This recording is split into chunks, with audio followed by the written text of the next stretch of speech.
먼저 지난주에 했던 거 기억하시죠? 지난주에 우리가 창세기, 출애굽기, 레위기, 민수기, 신명기를 정리했었습니다. 다 복습하셨죠? 예. 뭐 시간 죽 먹기지 뭐 이 정도는 뭐 이제. 예. 그래서 우리 한번 해볼까요? 자, 창세기 먼저 어떻게 나눈다 그랬죠? 두 가지로 같이 해보겠습니다. 시작. 원역사, 사 그 다음에 족장사 엄마 거 아니 족장사. 아니면 여기다 말고 딴 그 데다가 해. 다음 여기다가. 출애굽기. 출애굽, 출애굽, 신해, 시내산, 그렇죠? 그 다음에 레위기, 하나님이 부르셨다라고 한 레위기, 뭐요? 제사법, 그렇죠, 제사법, 그리고 성결법, 성결법. 네, 제사법은 예배에 대한 하나님과의 관계고요. 성결법은 우리가 이 땅에서 이웃을 사랑하는 부분에 대한 것을 레위기가 같이 표현하고 있다고 했습니다. 자, 감사합니다. 신명기는 뭐죠? 모세 설교, 모세 설교 세법 거기서 뭔가 하나 빠졌는데. 거기서 민수기. 예. 예. 자, 민수기 1세대, 1세대. 네. 예. 1세대 뭡니까? 실패, 2세대 기대 기대. 그렇죠? 그리고 신명기는 모세 설교, 설교 몇 차? 1차 2차, 2차, 3차. 3차, 몇 장? 1427 1427. 잘하셨습니다. 예, 1427. 이렇게 신명기부터 이렇게 정리를 할 수 있죠. 그래서 우리가 그림으로 그리면 지중해에서 이렇게 있는 그림에서 이렇게 이어질 때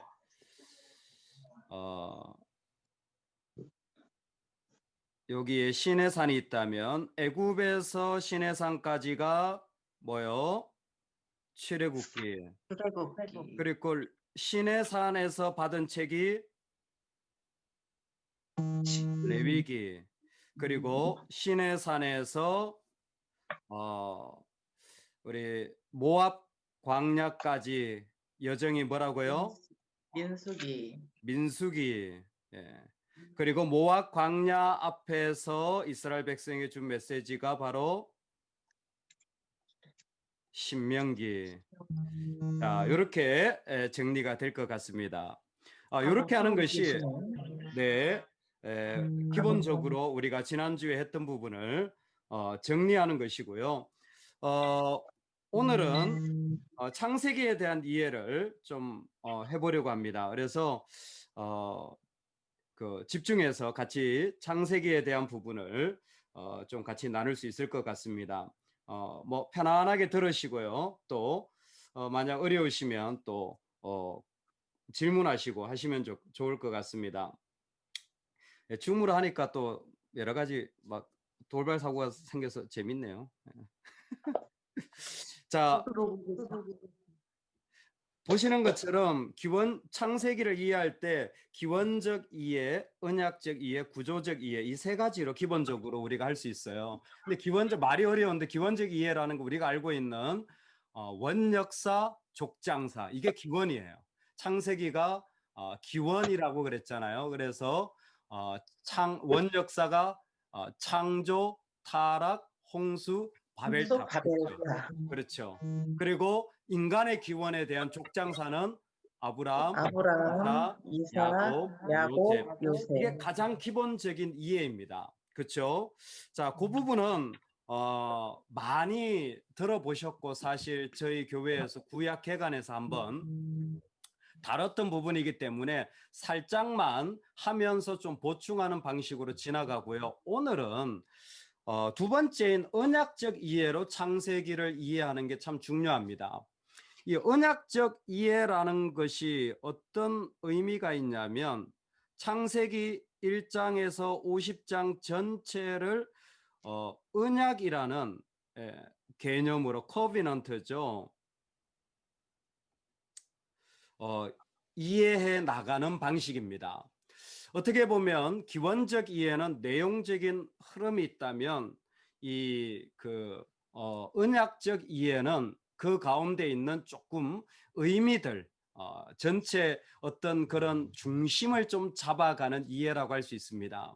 그런데 창세기를 이해할 때 언약적 이해와 더불어서 같이 나오는 게 사실 구속사적 이해라는 것이 있습니다. 말 그대로 예수 그리스도가 구속을 하시는 그런 스토리를 통하여 이해해 나가는 방식이죠. 이 구속사적 이해는 창세기에서 제일 많이 드러나는 특징 가운데 하나입니다.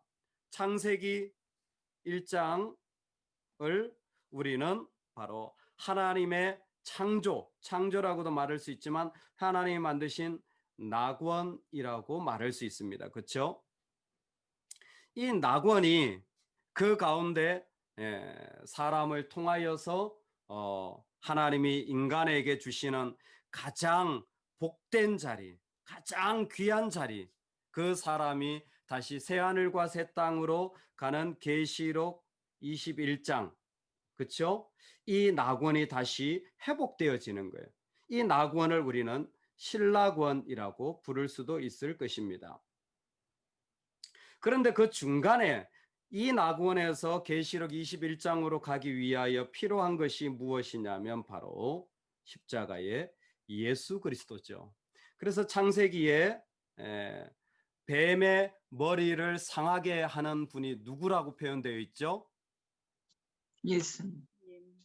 창세기에 여자의 후손.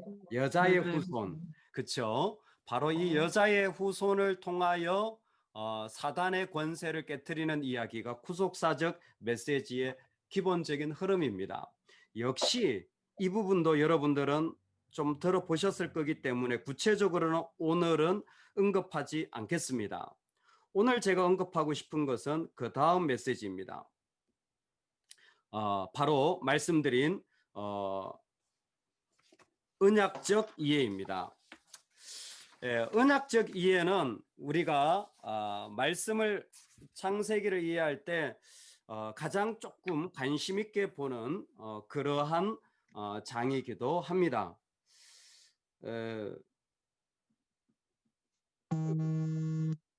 네.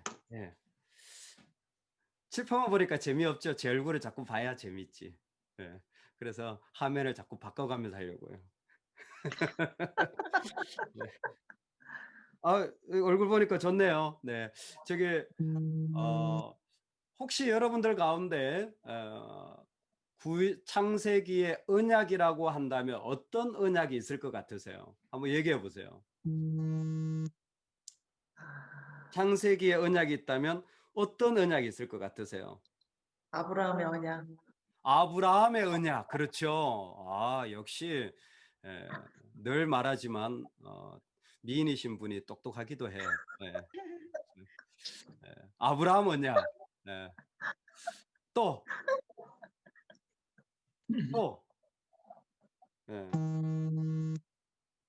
뭐 현주 언약? 무지개 언약. 무지개 언약, 그렇죠. 무지개 언약도 있죠. 와, 역시. 또 무슨 언약이 있을까요? 횃불 언약. 횃불 언약. 그거 어떻게 알았어요? 우와. 네, 사실 횃불 언약이 아브라함 언약과 같이 있는 거긴 하긴 합니다만 하여튼간에 대단합니다. 아유, 그래도 뭐 그 정도만 해도 어마어마합니다. 자, 우리가 한번 정리를 해볼게요. 언약은 창세기에 세 가지 중요한 언약이 있습니다. 첫 번째는 창조 언약 1장에서 2장. 두 번째가 어떤 언약이 있냐면 바로 말씀하신 노아 언약이에요. 무지개 언약이라고 하는 것이 노아 언약이지 않습니까? 6장에서 9장까지. 그리고 세 번째로 나오는 것이 바로 아브라함 언약, 횃불 언약이라고 말씀하셨는데 맞습니다. 바로 아브라함과 약속을 한 뒤에 그 고개를 쪼개고 나서 그 사이로 불이 지나가서 그 약속을 확인했기 때문이죠. 그래서 12장에서 50장까지 우리는 이렇게 창조 언약, 노아 언약, 아브라함 언약 이 세 가지로 창세기 전체를 이해하는 방식을 취할 수 있습니다. 1장부터 11장까지 원역사로 이해하는 것도 쭉 한번 훑어볼 필요가 있는데 RPR을 하면서 조금 더 나눌 수 있기 때문에 우리는 언약적으로 좀 이렇게 세 가지로 구별되어 있다는 게 참 중요합니다. 왜? 이것이 계속 이어지는 다른 다윗 언약이나 예수님과의 새 언약과 연결되어지기 때문에 그렇습니다. 먼저 하나님은 창조 언약을 우리 가운데 허락하십니다. 하나님이 창조하셨을 때 그 가운데 제일 중요했던 것은 사람을 보시고 토부하셨던, 좋았더라 하셨던 내용입니다. 그렇죠? 그리고 안식하신 것이 참으로 중요한 중요성을 가지게 됩니다. 이게 창조 언약의 대단히 큰 요점 가운데 하나입니다. 노아 언약에는 말씀하신 것처럼 무지개가 나와서 세상을 심판할 것을 다시 심판하지 않을 것을 약속하시는 부분이 있습니다. 그런데 아브라함에게 와서는 이제 한 사람을 택하여 한 민족을 이루는 과정을 하나님은 시작하시는 것이죠. 자, 여기에서 중요한 부분이 있는데 이 창조 언약, 노아 언약, 아브라함 언약 각각도 먼저는 중요합니다. 어떤 의미에서 중요하느냐? 창조 언약이 맺어졌을 때 창조 언약의 핵심은 너는 복이 될 것이다. 생육하고 번성하며 땅을 다스리라 라는 것이었습니다.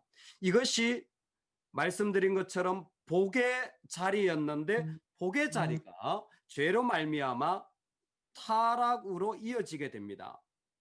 노아 언약을 살펴보면 노아 언약의 핵심이 무엇이냐면 온 세상에 있는 사람들이 악하기 때문에 타락했기 때문에 그 사람들을 다시 방주라는 구원의 자리로 회복하는 것이었습니다. 그리고 아브라함 언약도 바로 전에 바벨탑이라는 타락의 자리에서 이제는 아브라함을 부르셔서 가나안 땅에 정착함으로 말미암아 하나님의 구원의 백성들이 일어나는 것을 보고자 하는 핵심입니다. 여러분, 요 내용들을 가만히 보면 일단은 창조 언약, 노아 언약, 아브라함 언약이라는 것을 통하여서 여러분 평생 동안 오늘 이거 한 가지만 기억해도 괜찮다라고 생각됩니다. 하나님이 사람과 언약을 맺으실 때는 세 가지 중요한 개념을 가지신다. 첫 번째, 하나님의 임재입니다. 하나님의 목사님, 임재는 네. 음소거를 하시면 이 중간에 뿡뿡 하는 게 안 들리거든요. 저만 다른 들리는 분들이 게 아니라 다른 분도 들리세요? 네네, 계속 들리니까 다른 분들이 음소거를 좀 해주시면 카톡 뜰 때 이 소리가 안 들릴 것 같아요. 제가 할 수 있지 않나요? 다른 분들 네, 음소거를? 목사님이 하셔도 돼요. 네, 어디서 하죠? 참가자에서요. 참가자에서 초대 있는 네, 거였어. 모두 음소거. 네. 그러면 아무도 말을 안 하잖아요. 못 듣잖아요. 얘기할 때 그러면 음소거 하시고 얘기하시고 또 음소거 하세요. 에이, 얘기가 안 들리니까 약간 좀 삭막하다. 그러나 조용한 수업을 위해서 모두 입 다무세요. 이런 걸로 기계적으로 음소거를 했습니다. 조용하긴 하네요. 네. 그래서 언약의 세 가지 요소만 오늘 기억하셔도 좋을 것 같습니다. 첫 번째가 임재예요. 하나님의 자리입니다. 잘 기억해 놓으세요. 두 번째가 통치입니다. 다스림이죠. 그리고 세 번째가 뭐냐면 안식입니다. 안식. 안식은 뭡니까? 바로 동행입니다. 누구와? 하나님과 동행이에요. 언약은 이 세 가지 요소로 그 모든 하나님과의 관계가 이루어져 가고 있다는 걸 말하는 거예요. 특별히 하나님이 이 세상을 창조하셨을 때 하나님이 이 세 가지를 인간과 나누고 싶었다라는 것입니다. 이게 창세기에 계속 반복되어지는 개념으로 있다라는 거죠. 그래서 언약이라는 딱 기준만 잡으면 그 안에 있는 다른 내용들도 우리가 다 충분히 소화할 수 있다라는 거죠. 임재, 하나님의 자리, 통치, 그리고 안식. 자, 그러면 잠깐만 저하고 창조 언약을 살펴볼까요? 창조 언약을 한번 봅시다. 창조 언약의 핵심은 바로 복의 상태에 있는데 왜 타락하게 되었습니까? 뭐가 무너졌어요? 바로 자리가 무너졌던 거예요. 그렇죠? 자리가 무너지게 되자 그들은 곧 그곳에서 이 언약이 깨어지는 그 아픔을 겪게 되어집니다. 노아 언약을 맺을 때 여러분 노아는 어떤 사람입니까? 예, 당대 의인이요 하나님과 동행한 사람 아닙니까? 하나님이 노아를 통해서 이루고자 하는 것은 아담과 이루지 못했던 에덴의 즐거움을 다시 회복하자는 것이죠. 그래서 어떤 사람은 노아를 제2의 아담, 신약에서는 제2의 아담을 예수님이라 표현하지만 구약에서 노아를 제2의 아담이라 말하기도 합니다. 왜 8가족밖에 안 남았으니까. 자, 아브라함을 봅시다. 아브라함 역시 그들을 갈대아 우르에서 불러내어서 지금 약속한 땅으로 가게 하는 것은 하나님의 철저한 하나님의 다스림 안에 있도록 그들을 세워가시는 자리라는 거죠. 이게 인간에게는 대단히 중요한 겁니다. 뭐요? 당신에게 하나님의 자리가 있습니까? 그 자리 뺏지 마세요. 그 자리 넘보지 마세요. 하나님처럼 데려가지 마세요. 그게 바로 에덴 동산의 실패였으니까. 두 번째, 당신은 하나님의 다스림을 받고 있습니까? 아니면 우러의 다스림을 받고 있습니까? 아니면 당신은 이 세상의 다스림을 받고 있습니까? 세 번째, 당신은 하나님과 같이 동행하며 즐거워하는 자리를 누리고 있습니까? 대표적인 사람이 이삭입니다. 아버지와 달리 그 가나안 땅에 기근이 들었을 때 하나님이 이삭에게 너는 그곳에 머물러 있어. 아니 기근이 들었는데 그래도 넌 나하고 같이 그 자리에 있자. 이삭이 순종하잖아요. 그랬더니 그 기근 가운데 오히려 이삭은 더 번성한 축복을 그 가정이 일어나게 되는 복을 더 누리게 되는 거죠. 어떻게 보면 우리는 언약이라고 말하지만 하나님이 실제로 창세기에서 행하시고 역사하시는 모습 세 가지를 꼽는다면 임재, 통치, 안식 이 세 가지로 꼽을 수 있을 것 같습니다. 이 세 가지가 되어지지 않는 것을 창세기는 다 타락이라고 말합니다. 창세기는 제가 기원의 책이라고 했잖아요. 기원이라는 말이 족보라는 말이에요. 그래서 공교롭게도 창세기에는 이 족보라는 말이 자주 등장하게 됩니다. 어디? 창조 언약과 노아 언약 사이에 족보가 등장합니다. 여기에 족보가 있어요. 4장 5장. 그리고 노아 언약과 아브라함 언약 사이에도 족보가 있습니다. 창세기가 창조, 노아, 아브라함 언약으로 되어 있다는 부분을 했고요. 그 언약이라는 부분이 임재, 통치, 안식으로 이루어져 있는데 이 언약의 관계가 이루어지지 않은 것을 타락이라고 창세기가 말한다. 그런데 공교롭게도 창조 언약과 노아 언약 사이에 창세기에 해당되는 족보가 있고 노아 언약과 아브라함 언약 사이에도 족보가 있습니다. 이 족보에 대해서 살펴보는 게 우리한테는 꽤 많이 도움이 됩니다. 먼저 이 족보가 두 개 다 대단히 유사하게 우리에게 나타나는데 4장의 족보는 무슨 족보냐면 바로 가인의 족보입니다. 가인의 족보로부터 시작해서 누구로 끝나냐면 라멕의 족보로 끝나요. 창세기에서 사람을 죽인 두 사람이 있는데 바로 가인하고 라멕입니다. 그래서 우리는 이것을 가리켜서 타락의 족보라고 부릅니다. 왜 타락이냐면 이 가인이나 라멕이 사람을 죽인 것은 바로 그 전에 하나님이 만드셨던 아름다운 하나님의 형상을 깨트렸기 때문이에요. 이 하나님의 형상을 깨트린 것이 바로 살인이었습니다. 그래서 한쪽의 4장이 타락의 족보로 이어진다면 이 5장에서는 바로 이 아담의 족보가 이어지는데 아담으로 가서 누구로부터 시작되냐면 바로 이 노아 셋의 이야기가 이어집니다. 그래서 가인과 아벨과 셋이 될 때 셋에서부터 이 노아에 이르기까지, 이렇게 쓰는 게 더 좋을 것 같습니다. 셋에서 노아에 이르기까지의 족보를 5장에서 기록하고 있습니다. 이것은 타락의 족보와는 다르게 하나님이 이스라엘을 구원하시려는 구원의 족보라고 우리는 부를 수 있을 것 같습니다.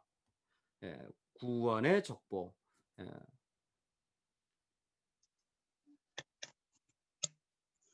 구원의 족보가 셋에서 노아까지 이어집니다. 자, 족보를 하나만 더 보겠습니다. 노아 언약 다음에 역시 10장의 족보가 이어집니다. 10장에 있는 족보는 또 한 번 더 셈과 함과 야벳의 족보가, 바로 노아의 아들들의 족보가 등장하게 되어지죠. 그런데 이때의 강조점은, 이 족보의 강조점은 누구에게 있냐면 함에게 있습니다. 이 족보에서는 함이 중요해서가 아니라 많은 분량을 차지하고요.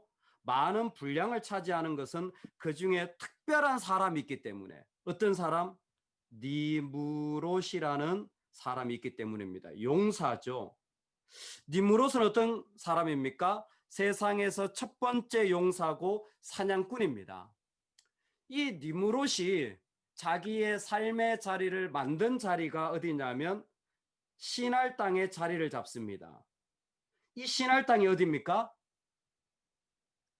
예, 바로 바벨탑이 세워진 곳이죠. 바벨론.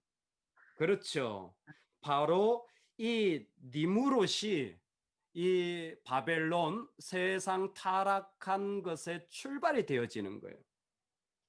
그게 바로 10장의 족보라면 11장은 반대로 셈에서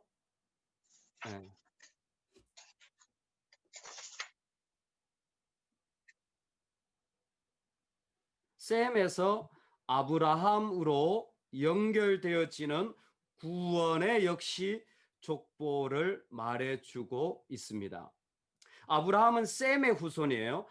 노아의 세 아들 셈과 함과 야벳 가운데 셈의 후손입니다. 흥미로운 것은 성경에서 셋에서 노아까지 몇 대일까요? 10대입니다. 그리고 셈에서 아브라함까지 역시 10대로 표기하고 있습니다.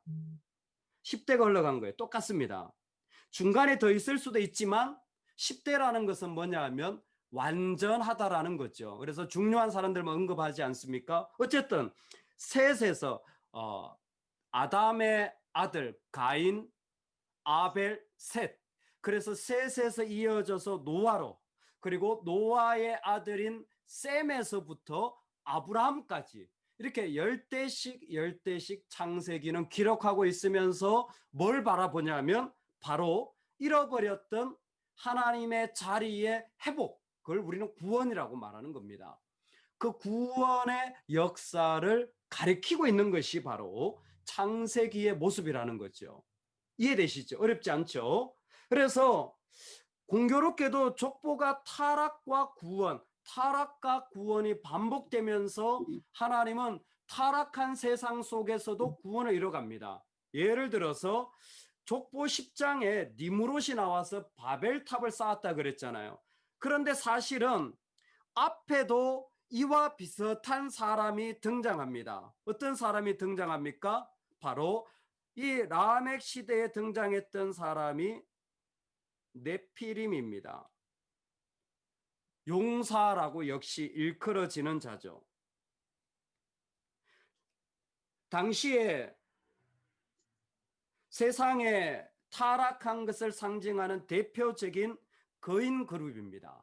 여러분, 이 타락의 이야기가 다시 한번 반복되어져요. 이 네피림이 다시 반복되어집니다. 어디 가서 반복되어집니까? 민수기 13장, 14장에 반복되어져요. 언제? 이스라엘 백성이 가나안 땅에 정탐하게 됩니다. 가나안 땅에 7 족속이 살고 있는데 그 족속이 키가 어떻다 그랬죠? 거인 같다 그랬잖아요. 그 사람들이 누구요? 아낙 자손들이에요. 아낙 자손들이 누구의 후손이냐면 바로 네피림의 후손 이 아낙이에요. 아낙. 네피림의 후손 아낙이에요. 그 네피림이 바로 여기에서 타락했던 바로 얘들을 말하는 것입니다. 여러분 참 놀랍지 않습니까? 사실 이스라엘 백성이 이 이야기를 진행해 나갈 때 놀라운 게 뭐냐면 우리가 하나 볼 게 있어요. 이 네피림의 후손, 아이고, 으르르르. 네. 네피림의 후손 아낙이라고 했을 때 민수기는요, 사실 여기에서 선이 그어져서 한참 뒤의 이야기입니다. 그게 무슨 얘기냐면 인류는 아담 이후로 노아 언약 8명의 구원 받아서 셈과 함과 야벳이 생길 때 다 멸절을 했어요. 네피림도 다 죽었습니다. 그런데 이 셈과 함과 야벳의 이야기가 흘러 가가지고 어떻게 해서 번성해가지고 어떤 사람들은 그 가나안의 족속으로 아낙 자손으로 살았는데 그 아낙 자손을 예전에 없어졌던 완전히 끊겼던 네피림의 후손이라고 말하는 것은 무엇이냐면 이 가인으로부터 시작된 이 타락의 이야기, 하나님이 제일 가슴 아픈 게 이 타락의 이야기인 거예요. 그래서 너희들이 가나안에 정탐을 갈 때 가나안에 들어가면 너희들은 뭐하라? 7 족속을 뭐하라? 헤렘해라. 진멸해라. 헤렘, 그죠? 왜요? 타락의 이야기이기 때문에 그래요. 그들 가운데는 이 타락의 이야기가 있었던 거예요. 하나님은 이것을 그 가운데서 정리하고 싶었던 거예요. 인생의 타락의 이야기가 빠져야 구원의 이야기가 시작될 수 있기 때문에 그들 가운데 뿌리 깊게 이와 같은 속성들을 가지고 있는 것을 하나님은 가슴 아파하셨던 것입니다. 여러분, 우리 안에도 이와 같은 타락의 이야기들이 자리를 잡을 때가 참 많습니다. 타락의 본질이 뭡니까? 하나님의 자리를 내가 앉으려고 하는 거예요. 그래서 우리가 말을 할 때, 생각을 할 때 하나님의 말씀을 가르치신 것, 그 이상을 하면 안 되는 거예요. 계시록에 보면요, 사단은 참소하는 자라 그랬어요. 창세기 1장이나 계시록이나 사단의 역할은 똑같습니다. 우리로 하나님 역할을 하게 만드는 거예요. 하나님 역할을 하게 만드는 대표적인 자리가 바로 심판의 자리예요. 누군가를 정죄하는 건 심판이잖아요. 내가 다 알지도 못하면서 내가 그것의 결론을 낼 수도 없으면서 내가 가지고 있는 생각으로 그렇다라고 단언하는 것, 그래서 선을 그어버리는 모두가 다 심판의 자리인 거예요. 이게 타락의 근본적인 모습입니다. 이 타락이 가정에 있을 때 그 관계가 다 끊어지는 거죠. 이것이 창세기가 우리한테 들려주는 이야기예요. 그런데 하나님은 타락이 있지만 구원의 시작을 계속해서 이어가는 것으로 우리에게 말씀하여 주시는 것입니다. 오늘 우리가 어디를 가든지 하나님 앞에서 좀 어떻게 보면 이와 같은 관계들을 다시 한번 좀 회복하는 삶의 자리를 살아가면 좋겠다 생각이 되어집니다. 그 중요한 건 창조 언약, 노아 언약, 아브라함 3가지 언약을 통해 하나님이 3가지 중요한 개념, 임재, 통치, 안식, 동행이라 그랬습니다. 이 3가지를 이 땅 가운데 이루어 가시려고 끊임없이 사람이 타락하고 또 타락하고 또 타락하지만 끊임없이 하나님은 그 가운데 구원의 족보를 이어가신다. 대표적으로 셋, 아담의 아들인 셋에서 어디까지? 노아까지. 그리고 노아의 아들인 셈에서부터 어디까지? 아브라함까지. 예, 이제 창세기를 우리가 공부하면 이 정도는 머리에, 그래서 아브라함의 출생이 셈 쪽이라는 사실, 그리고 이 노아가 셋에서부터 나왔다라는 사실 정도는 기억을 하면서 이 족보는 그 앞에 있는 가인과 아벨의 타락의 족보, 라멕의 타락의 족보, 그리고 또 그 앞에 있는 니무롯의 그 타락의 족보, 함의 타락의 족보에 대하여 하나님의 새로운 구원의 시작을 하려는 계획이다라는 것을 기억하시면 좋을 것 같습니다.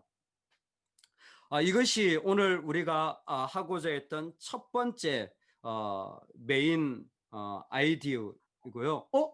김정숙 집사님 들어오셨네요. 반갑습니다. 예, 살아서 들어오셨군요. 네. 네. 지금 들어오신 분이 있기 때문에 수업을 끝내기는 너무 아쉽죠. 네. 제가 저요? 예? 저요? 조금 더 해야 됩니다. 이제 들어왔는데 그러면 50분 기다리다가 목사님 처음부터 다시? 처음부터 다시. 아유, 더워라. 다시 하시죠. 안 들려하지 마, 목소리. 자, 지금부터는 속전속결로 빨리 갑니다. 왜? 뒤로 가면 이 집중력이 떨어지기 때문에. 그래서 빨리 가는데 자료는 제가 카톡방에 올려드리겠습니다. 그러니까 오세련 집사님. 네, 물론 도망가시네. 네. 자, 자료는 올려드릴 테니까 자료를 보시고요. 지금은 제가 오늘 해야 될 구조적 이해를 빨리 보여드리겠습니다. 기억 안 하셔도 첫 번째 했던 게 중요하고요. 세 번째 오늘 구조적 이해, 언약적 이해는 창조 뭐예요? 노아, 아브라함 언약. 아브라함. 언약의 세 가지 중요한 개념 뭐라고요? 임재, 임재, 안식. 성취, 안식. 통치 안식. 잘하셨습니다. 예, 그 정도만 딱 기억해도 제일 좋을 것 같습니다. 그래서 그 안에 있는 타락의 족보를 하나님이 새롭게 시작하신다. 구조적 이해는 여러분들이 기나법적 성경 공부를 해보신 분들은 성경에 문학적 구조가 있다라는 것을 배우신 분이 있을 겁니다. 그것을 좀 기억하셔도 좋고, 아니면 오늘 제가 간단하게 설명하면서 좀 보여드리겠습니다. 이 구조적 이해는 뭐냐면, 창세기는 구조적 특징을 가지고 있는 책이라는 것입니다. 그래서 먼저 창세기 1장에서 11장까지의 개념을 보면 창조 이야기가 1장에 있다면 6장에 보면 역시 하나님의 축복으로 홍수 이야기가 됩니다. 아담의 범죄가 나온다면 노아의 범죄가 나와요. 그리고 후손이 없는 자리가 나오는데 후손이 있는 얘기가 나오고, 범죄한 가인의 후손이, 범죄한 함의 후손이 나오고, 또 선택된 셋의 후손이 있다면 선택된 셈의 후손, 타락 바벨탑. 병행 구조잖아, 그지? 어떻게 알았죠? 그래서 이것을 우리는 평행 구조라고 부릅니다. 평행. 예, 기찻길이 두 개가 같이 가듯이 똑같은 이야기가 양쪽에 진행이 되어진다라는 거예요. 이 평행 구조 1장에서 11장 우리가 알고 있는 원 역사는 기본적으로 평행 구조를 가지고 있다라는 겁니다. 그러면 구조적으로 성경을 볼 때에 창세기는 중요한 이야기가 창조 이야기, 홍수 이야기고, 그쵸? 출발이 창조 이야기고 홍수 이야기고, 그리고 제가 이걸 옮겨드리겠습니다. 그 마지막이 노아와 아브라함으로 언급되는 것으로 그 길을 가더라, 라는 것이 기본적인 방향이라는 거예요. 창조나 홍수는 모두가 똑같습니다. 시작이에요. 여기 말에 나와 있지만 시작입니다. 그 개념이 시작이에요. 하나님이 왜 시작하십니까? 다시 말합니다. 창세기의 핵심이 뭐라고? 복 주시려고. 그러니까 창세기의 시작은 하나님이 복 주시려고 시작하는데 바로 창조나 홍수나 하나님이 시작하실 때는 하나님의 축복의 이야기, 하나님 복의 이야기가 그 가운데 있다라는 겁니다. 그러니까 시작은 늘 감사한 거예요. 성경 공부를 시작은 감사한 거예요. 그런데 그 시작이 하나님이 그 어려운 가운데도 계속해서 나아가는 방향을 가만히 보면요. 노아와 아브라함 한 사람, 믿음의 사람들을 그 가운데서 신실하게 하나님과 동행하는 사람들을 통해서 그 이야기를 뭐예요? 계속 실현시켜 나가고 있다라는 거예요. 하나님의 복은 지금도 하나님과 동행하는 한 사람을 통해 계속 흘러가는 거죠. 이게 1장에서 11장까지의 전체적인 흐름을 딱 한 번에 정리할 수 있는 겁니다. 그 다음 아브라함 이야기예요. 아브라함 이야기는 11장에서부터 22장까지 되어 있는데 이렇게 되어 있는 것을 우리는 교차 병행 구조라고 합니다. 히아즘이라고 부르기도 하는데요. 교차 병행 구조예요. 그게 무슨 얘기냐면 똑같은 계보의 이야기가 양쪽 끝에 나와요. 그 다음에 보니까 여정의 결과, 여정의 시작. 그 다음에 보니까 하나님이 이방 가운데서 언약 백성을 보호함, 하나님 이방 가운데서 언약 백성을 보호함. 롯이 소돔에 정착함, 롯이 소돔에 빠져나옴, 아브라함이 소돔과 롯을 위해 군사적으로 개입함, 아브라함이 소돔과 롯을 위해 기도로 개입함. 그래서 양쪽으로 쭉 밀고 갔더니 중간에 무슨 얘기가 있어요? 아브라함 언약, 이스마엘의 수태고지와 이삭의 수태고지인 거죠. 아브라함 이야기의 핵심이 뭡니까? 아브라함은 핵심이 뭐냐면 약속의 자녀를 품는 거예요. 그래서 여러분 아브라함의 인생을 가만히 살펴보면 아브라함 인생을 가만히 살펴보면 우리가 알 수 있는 게 있어요. 아브라함은 뭐 하냐면 딱 두 가지 합니다. 하나는 땅을 사죠. 무슨 땅입니까? 바로 막벨라 굴이죠. 마므레, 헤브론. 그 막벨라 굴을 삽니다. 아브라함, 이삭, 야곱이 거기에 묻히지 않습니까? 사라와 리브가도 묻힙니다. 레아도 거기에 묻힙니다. 그까지 딱 묻히죠. 막벨라 굴을 사게 됩니다. 그리고 아들 이삭을 낳습니다. 이게 아브라함이 한 일이에요. 왜? 약속을 받아서 아브라함은 그 약속에 헌신했던 거예요. 성경이 보여주고자 하는 것이 무엇이냐면 아브라함이 얼마나 번성했느냐가 아니라 얼마나 아브라함이 그 언약의 하나님께 충성했느냐 증거를 딱 가지고 있는 거예요. 그는 땅을 산 거예요. 별로 안 됩니다. 하지만 그 증거를 가지고 있는 거예요. 또 하나가 뭡니까? 하나님 앞에 약속의 자녀를 낳은 겁니다. 여러분 이게 아브라함 이야기가 아니라 우리 이야기예요. 우리가 하나님께 충성한다면요. 내가 하나님 앞에 목숨 걸고 지켜나갈 믿음의 이야기들이 내 삶에 딱 있어야 돼요. 아브라함은 뭐로 보여줍니까? 우리 믿음의 아들이에요. 믿음의 자녀들. 믿음의 후손들이에요. 믿음의 사람들을 이어가는 것이 대단히 중요한 사역이라는 것입니다. 그 다음 야곱 이야기예요. 놀랍게도 아브라함, 야곱, 요셉 이야기가 다 똑같습니다. 역시 교차 병행 구조로 그 하나님의 뜻을 구하는 이야기가 25장에 있다면 하나님의 뜻이 성취된 것이 35장이나 야곱 이야기. 그리고 그가 이방인들과 협약했던 모습이 양쪽에 나온다면 야곱이 에서를 두려워해서 달아나는 장면, 야곱이 에서를 두려워해 엎드리는 장면, 그리고 하나님의 천사들을 만났던 장면, 하나님의 천사들을 만났던 장면, 하란을 도착하고 하란을 탈출하고 그랬더니 야곱이 도착한 곳이 어디냐면 야곱의 아내들이 다산을 하고 야곱의 가축들이 다산을 하는 거예요. 야곱은 그 인생을 통하여서 사실 번성하는 것을 그 가운데서 보여주는 거죠. 구조적으로 보자면 야곱의 이야기에서는 번성하는 것을 보여주게 되어집니다. 특별히 야곱이 번성을 어떻게 사용하냐면 놀랍게도 아브라함과 비슷한데 하나님이 주신 번성을 약속한 땅을 향해 가는데 사용하게 됩니다. 그래서 그런 바단 아람에 머물지 않고 하나님이 약속한 땅으로 돌아오는 것으로 자신의 번성의 이야기를 사용하는 거죠. 여기에 재밌는 것은 사실 야곱은 한 사람만 사랑했어요. 누구죠? 네, 레이첼. 너무 아름다운 여인이에요. 정말 이런 여인과 결혼해야 돼. 아름다운 여인. 근데 야곱의 부인은 실제로 몇 명입니까? 네 명. 4명이죠. 자식이 몇 명? 12명. 야곱은 한 사람만 사랑했어요. 그게 야곱의 한계예요. 근데 하나님은 그걸 사용하셔서 12명의 자녀를 만드는 길로 허락하시는 겁니다.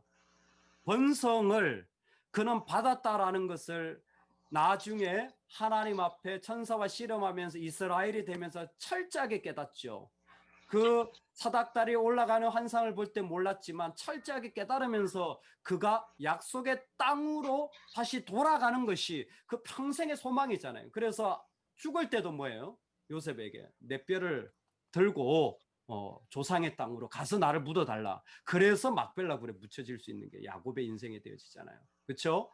그 야곱은 하나님이 번성케 해주셨고 그리고 그 번성이 약속한 땅을 향해 갔다.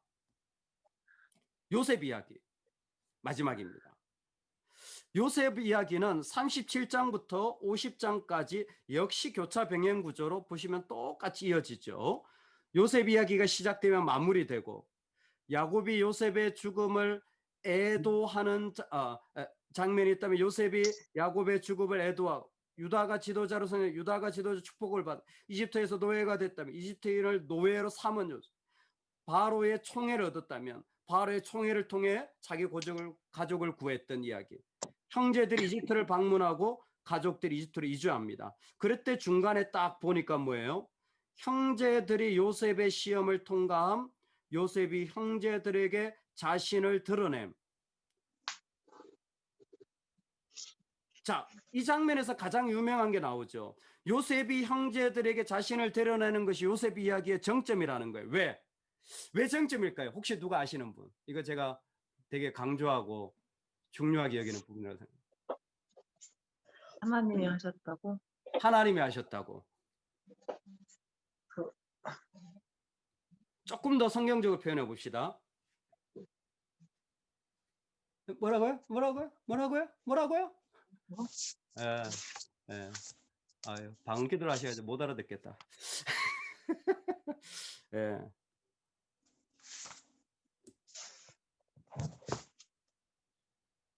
내가 하나님을 대신하였다.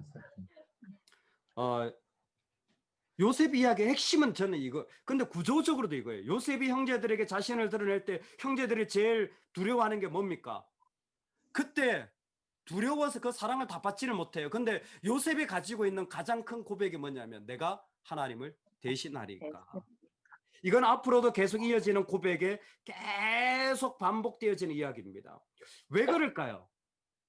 왜 창세기 마지막에 이 자리가 나올까요? 어떤 자리? 하나님의 자리. 요셉은 총리가 되어도 아무리 힘을 가져도 절대 하나님의 자리는 앉지 않는다는 거예요. 왜 그렇습니까? 하나님 이야기를 왜 할까요?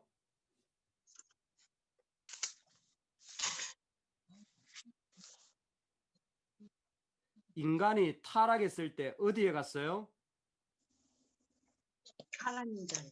하나님 자리에 간 거예요. 그렇죠? 바로 이 구조 속에서 요셉의 이 수많은 이야기를 하는 이유가 뭐냐면 하나님의 자리를 보여주고서요. 자, 오늘 좀 결론을 맺고 여기서 좀 마무리를 하려고 합니다. 우리가 살아가면서 있잖아요. 우리 이야기는 내 이야기가 되면 안 돼요. 창세기를 가만히 보세요. 뒤에서 좀 보면 뭐 창조 언약, 노아 언약, 아브라함 언약 그 사람들 이야기입니까? 아니요. 그 가운데 일하시는 하나님 이야기인 거예요. 마지막까지 하나님이 그 가운데 세우시고자 한 것은 하나님의 자리를 회복하시고자 하는 것이 이 언약의 궁극적인 목적인 거예요. 근데 실제로 우리는요, 누군가 권위 있고 권세 있는 자리를 잘 인정하려고 하지 않아요. 그게 싫어요. 특히 이 시대는 누군가 나한테 권세나 힘으로 다가오는 것을 되게 거부 반응을 일으킵니다. 우리는 그런 것을 본질적으로 싫어하는 것 같아요. 왜? 내 이야기 되고 싶거든. 하나님의 이야기를 같이 내 삶에 하나님의 스토리가 담겨지는 것을 아마 인간은 본질적으로 거부하는 것 같아요. 근데 창세기는요, 그게 복이라는 거예요. 나에게 하나님의 자리가 있고 하나님의 이야기가 담겨지는 것이 진짜 복이라는 것입니다. 우리가 이 땅을 살아가면서 이게 복인 것 같아요. 제가 결론적으로 자료를 통해서 몇 가지 좀 마무리를 하고자 합니다. 하나님은 창세기 전체를 통해서 우리가 약하지만 신실하게 일하시는 분으로 우리 가운데 역사하시는 것 같습니다. 사실 약한 게 너무 많죠. 여러분, 가인이 있잖아요. 아벨을 죽였지만 가인이 저주받아 죽었습니까? 안 죽었습니까? 안 죽었어요. 안 죽었죠. 가인의 후손들이 뭐 한 줄 아세요?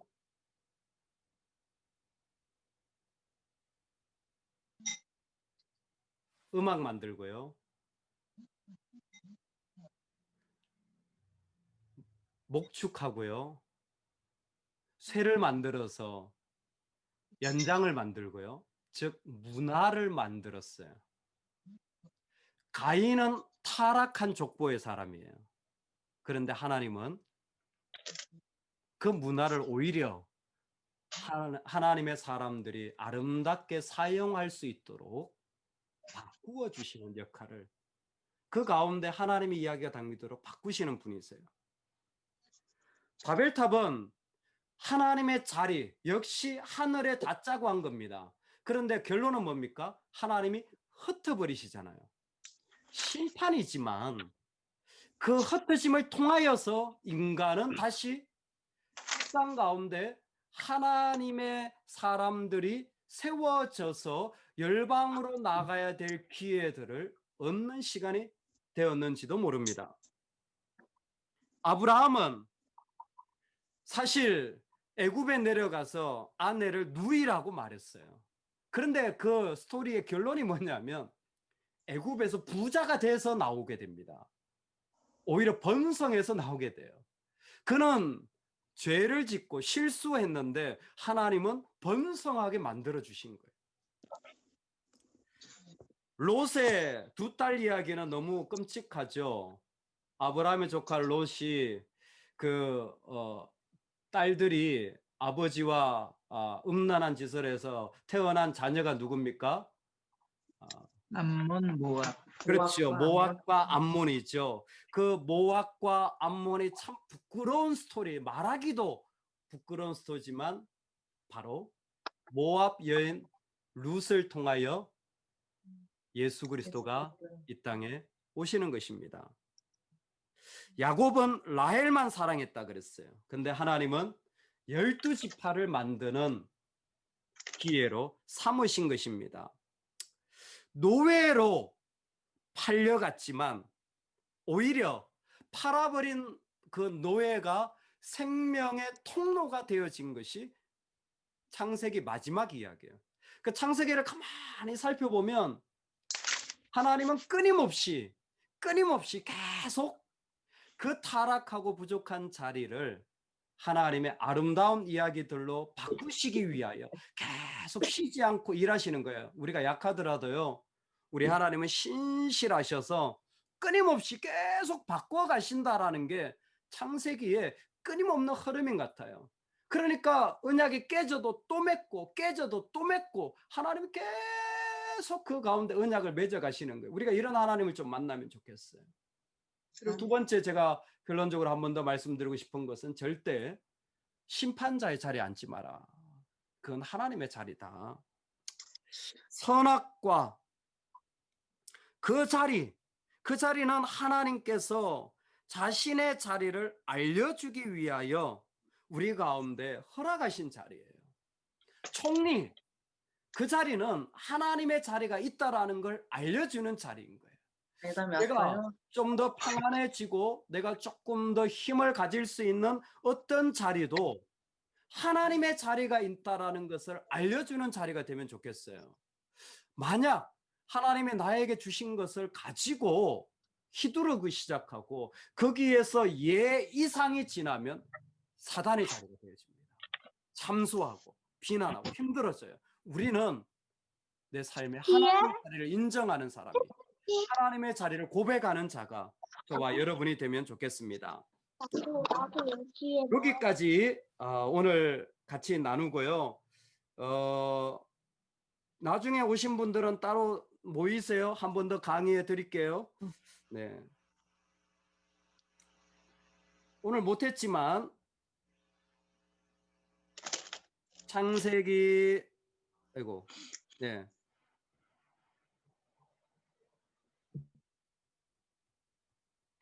예. 31장부터 40장까지 오늘 여러분들이 하시면 좋겠습니다. 특별히 35장은 야곱의 베델 신앙 회복 중심으로 되어 있습니다. 야곱이 베델에 가서 사닥다리 환상을 본 거 몇 장이죠?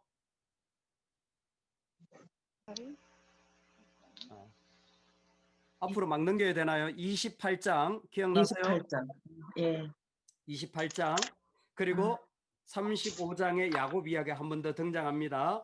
여러분들이 자료를 올려드릴 테니까 외우시면 좋겠고요. 마지막 50장 형제들이 모여서 야곱 이야기의 핵심이죠. 함께 모여 즐겁게 우는 장면이 바로 여기에 등장했습니다. 재밌는 건 얘가 베냐민이에요. 막내 동생 참 불쌍하게 생겼죠. 숟가락 빨고 있는데 재밌는 게 형제들에게는 다 음식을 주는데 베냐민에게는 5배나 더 많은 음식을 주게 됩니다.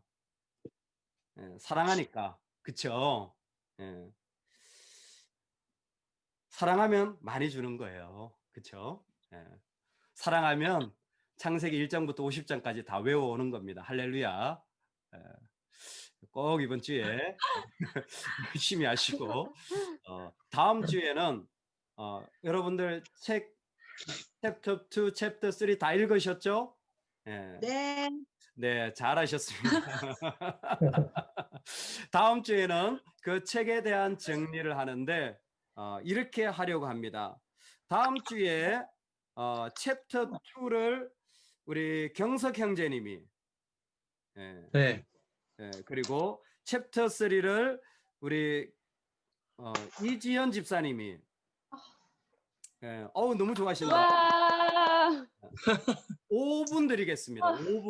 5분 안에 간단하게 얘기해 주시는 거예요.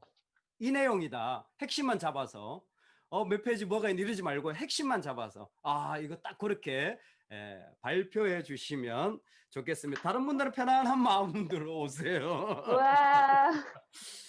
그리고 다음 주에도 못 들어오는 거 아니에요? 이지연 집사님 꼭 제가 전화 드릴게요. 초대할게요. 그리고 1장부터 50장까지 열심히 외워오시기 바랍니다. 다시 한번 말씀드립니다. 1장부터 50장까지 열심히 외워오시면 좋겠습니다. 다음 주는 챕터 4 읽어오시고요. 그 다음에 출애굽기 1장부터 10장까지 올려드리겠습니다. 읽어오시면 됩니다. 출애굽기 1장부터 10장까지 제가 올려드리겠습니다. 수업 끝나고. 그리고 오늘 했던 자료도 역시 파일로 올려드릴 테니까 다시 한번 보시고 그렇게 하시면 좋겠습니다. 긴 시간 이렇게 저녁에 같이 하게 돼서 감사하고 저도 목이 조금 가는데 감사합니다. 우리 오늘 허연숙 집사님 네. 그리고 강지영 집사님 우리 두 분 기도 제목 나누고 마치도록 하겠습니다.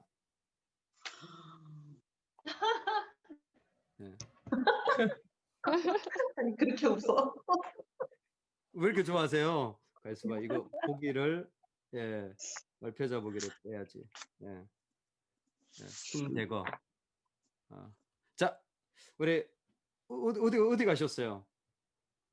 허영석 집사님. 네. 허현숙 집사님 빨리 말씀하세요. 네.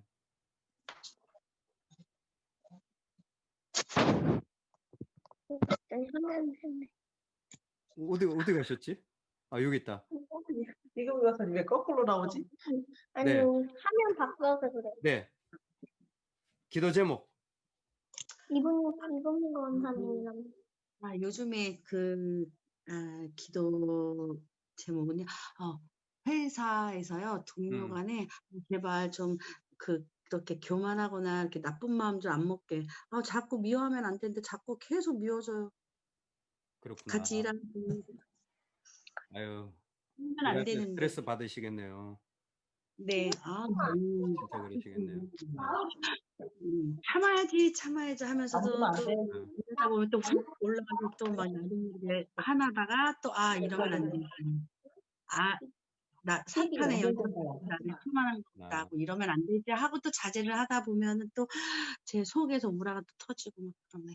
그렇구나. 그냥 그래요. 요즘에 많이 다듬으면서 회사 생활을 하려고 하는데요. 좀 많이 힘드네요, 요즘에.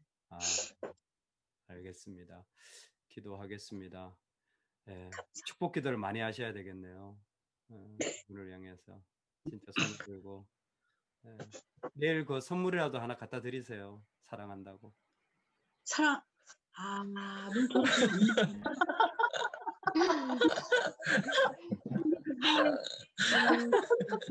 혹시 또 그 선물 저한테 주시는 거 아니에요? 아니 예전 회사에서는 목사님이 계셔서 되게 많이 좀 예배들 그런 게 힘든데 지금 회사는 믿는 사람이 한 명도 없어요. 그러다 보니까 이것도 정말 힘들더라고요. 그러네. 또 다른 어려움이네. 네. 알겠습니다. 기도하겠습니다. 네. 감사합니다. 우리 강재영 집사님. 저는 지금 특세 기간 동안 찬양을 같이 다른 집사님하고 하고 있는데요. 이 찬양의 자리를 통해서 늘 매일 기도할 수 있게끔 그냥 기도의 자리에 늘